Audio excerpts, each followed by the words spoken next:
नमस्कार, मेरा नाम सान्या छाबड़ा है और यूपीएससी सिविल सर्विसेज परीक्षा में इस बार मैंने 84th रैंक हासिल किया है।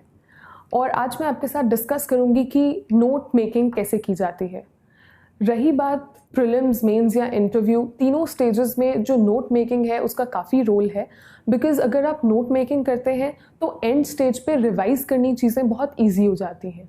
अब ये चॉइस रहता है कि आप ऑनलाइन नोट मेकिंग करें या ऑफलाइन, ये आपकी कन्वीनियंस और कंफर्ट के ऊपर है। बट रिकमेंडेड रहता है कि आप ऑनलाइन करें so that it is easier कि आप उससे एडिट कर सकें, ऐड ऑन कर सकते हैं, या जो भी आपको डिलीट करना है वो आप कर सकते हैं।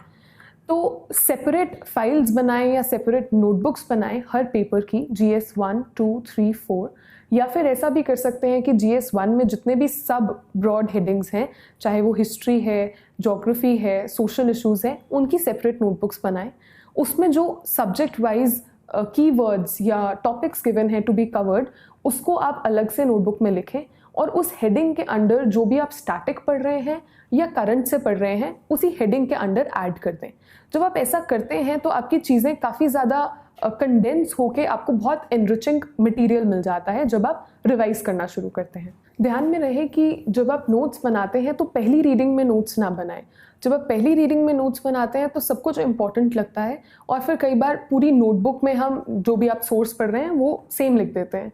तो सेकेंड या थर्ड रीडिंग में आप नोट्स बनाएं ताकि आपको पता चल जाए कि क्रिस्प नोट्स कैसे बनाने हैं और जो इंपॉर्टेंट डिटेल्स है सिर्फ वही आप नोटबुक में नोट डाउन करें ताकि आपके नोट्स रेपिटेटिव ना हो।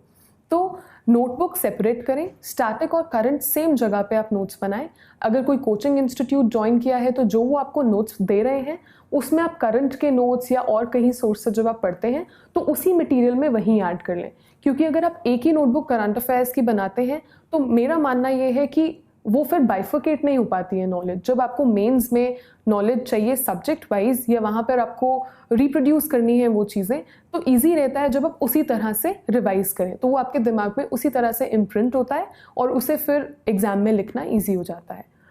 और उसके अलावा मैंने स्कीम्स के लिए, गवर्नमेंट स्कीम्स के लिए एक अलग नोटबुक प्रिपेयर करी थी, जिससे क्या होता है कि स्कीम्स हर आंसर में आपको बहुत हेल्प करती हैं। अगर आपको कंक्लूजन में गवर्नमेंट स्कीम देनी है या किसी गवर्नमेंट स्कीम के बारे में स्पेसिफिकली पूछा है, उसके लूप होल्स बताने हैं या इम्प्रूवमेंट्स बतानी है, तो स्कीम्स कम हैंडी। तो उसके लिए मैंने एक अलग नोटबुक प्रिपेयर करी थी। It is up to you कि अगर आप सोशल स्कीम्स को सोसाइटी में डालना चाहते हैं, इकोनॉमिक स्कीम्स को इकोनॉमी में डालना चाहते हैं, जैसे भी आपको कन्वीनियंट लगे।